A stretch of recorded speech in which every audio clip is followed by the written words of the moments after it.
So we have the spine, and then I'm going to put in an imaginary line here, right? So these are imaginary lines. So this is a bit like the map, right? This is an imaginary map, right?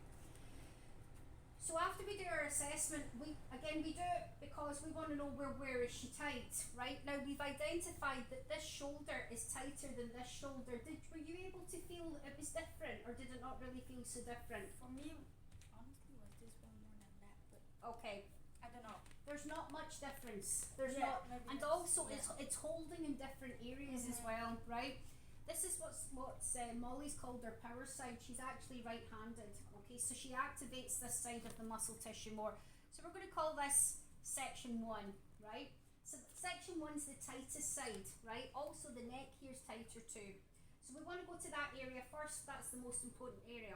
Section 2 is the next side, which is also going to the next section, which is also going to be really tight. So it's never going to be here, because this area here, this was in quite a good state of looseness, but we know this hip's pretty tight, right?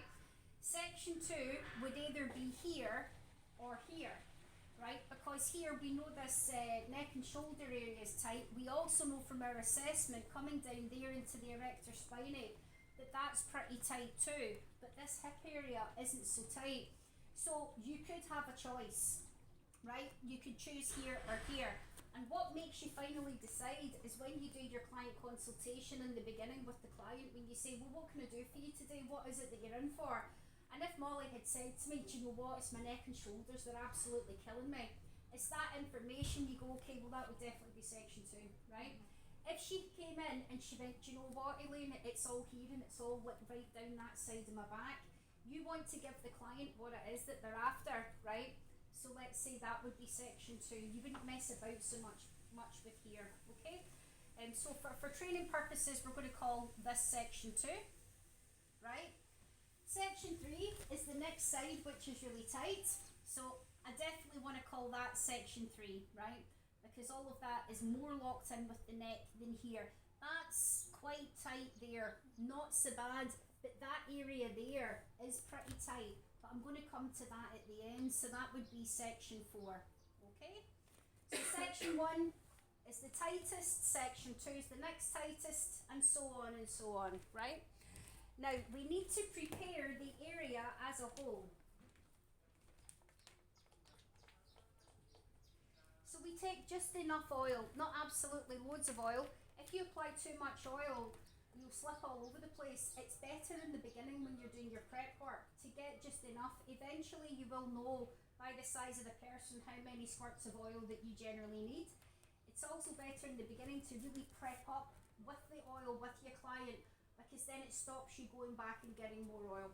In your more remedial work, sports and deep tissue, it's unavoidable because you're working with lots of different oils and creams anyway. But with holistic, it's more of a luxury massage, okay? So you get enough oil, and you want to start here, double hands, and you come down either side and around and down to the elbows, to the hairline, and reposition, okay? Now, this is called double-handed effleurage. And as a general guide, you would do this generally 6 to 8 times. If you had a bigger client in, or if that person had an awful lot of tension, you can increase that as much as what you want, okay? In general, holistic massage, most holistic massage therapists, they don't do any dry work. There's none of this. They're just using their basic effleurage like this to go in to assess where it's tight, okay? Okay, so generally 6 to 8 effleurage. Taking it down to the elbows and back, okay? So that's enough oil that's on her, okay? So that's your application of oil. Again, you can still be picking up more about what's going on with the client there, but you want to get the oil on the back to prepare it. Now we're going to come into the neck, and we're going to be using loose knuckles. So loose knuckles looks like this, okay? So we want to warm up the neck, and straight away on this side I can feel she's got some really tight muscles on this side. So that's one of your techniques, is loose knuckles.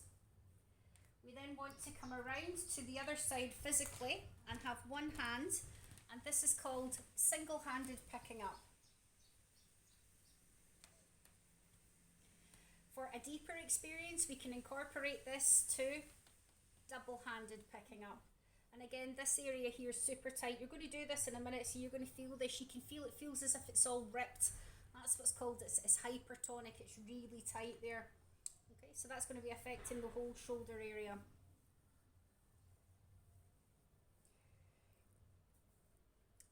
Scoop it up and over the head. Okay, we're then coming into loose fists. So the loose fist area, that's quite wide because we're using our fists, right? So you're coming over the top trap area.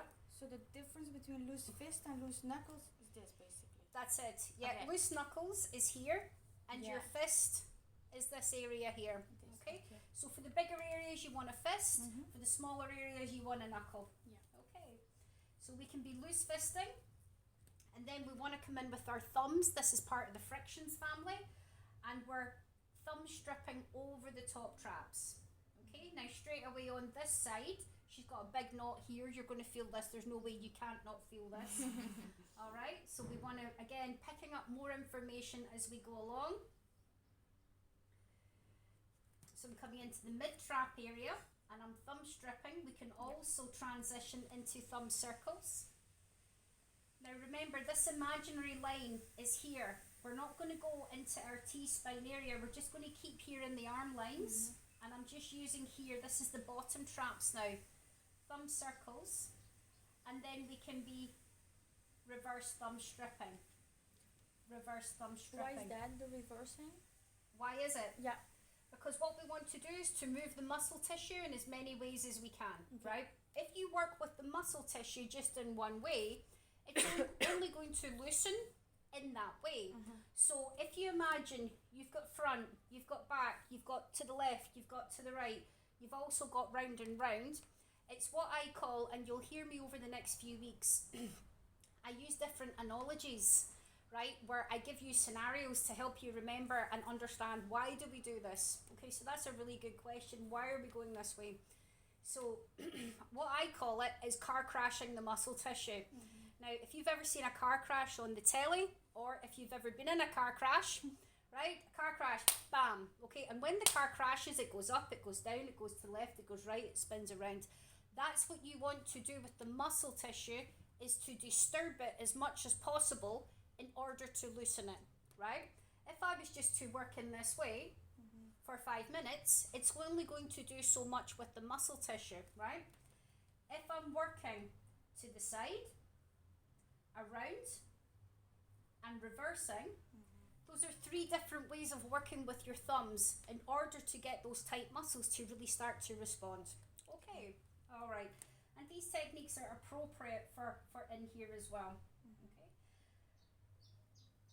And coming back. You can come back in now. Now your thumb, your frictions, right, part of the friction family, thumbs and fingers, right, that's where we're really working the muscle tissue. These bigger movements, right, that's what I call more of a steamroller effect, right? So imagine you have a road. Imagine this is our road and there's a lot of problems here. Your thumbs are like your drills. We're going into the road to smooth it down. And then after it, once we've worked it, we then want to take our big steamroller on the road, right, to try and smooth out the muscle tissue afterwards, okay? So after you've used that, you can then use your steamroller effect, and then you can incorporate it coming all the way down. Okay? So let me just recap. Roughly 6 to 8 effleurage, and finishing at the neck. Loose knuckles. Single-handed picking up. Double-handed picking up. Loose fist. Thumb stripping here on the top traps. You can take your thumb stripping to the mid traps. her muscle tissue is so tight that at the moment, look at that, that's about all that area there that you've got to work on between the spine and the scapulae.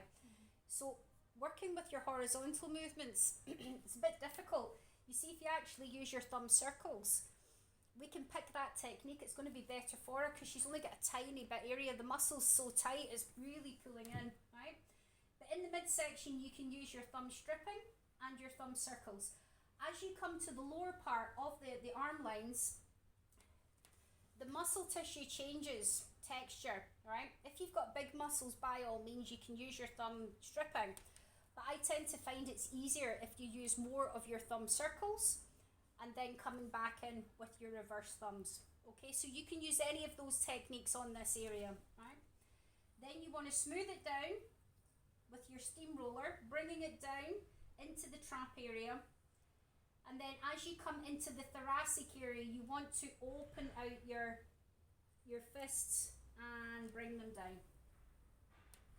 And that's one way to introduce and prepare yourself, okay? You can also, if you want, come down and you can use thumbs here if you want to work into the hips as a bit of preparation. You can also use loose knuckles.